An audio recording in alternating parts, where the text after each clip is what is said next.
Let's talk about how to change colors and weave in your ends at the same time. So I'm finished with my yellow in this granny square, and I'm about to change to the navy blue. And so on the very last draw through, I'm joining up my square with a half double crochet if you're an American crocheter, or a half treble crochet if you're a UK crocheter.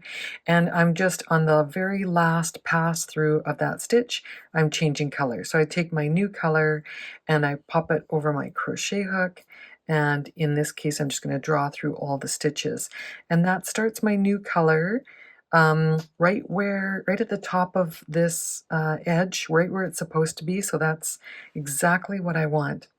Now I'm going to crochet with my navy blue yarn, and I'm going to weave in this little tail as I do that, and I'm going to bury this yellow tail at the same time. So to weave in my navy blue tail, I'm going to flip it in between the crochet hook and the yarn, make my next stitch, then flip it back between the crochet hook and the yarn and make my next stitch. And I continue to do that as I make the stitches for each of the crochet pattern that's in this blue yarn.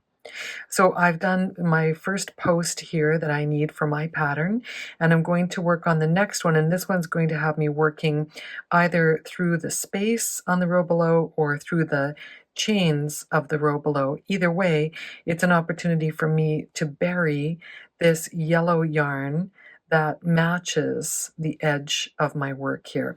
So I'm just going to hold the tail of my yellow yarn up nice and high here along the edge of my crochet, and I'm going to continue to flip my tail as I work the next stitch. So I'm flipping my tail to the back, and I'm working a double crochet here, a treble crochet if you're in the UK, and at the same time I've worked over top of my yellow tail. I'm going to flip my navy blue tail back and work my next stitch, and again as I do that I'm surrounding the yellow tail right below it. All right, flip my navy blue yarn to the back, and now I have to do a chain one. So you can see that nothing bad happens while I did my chain one.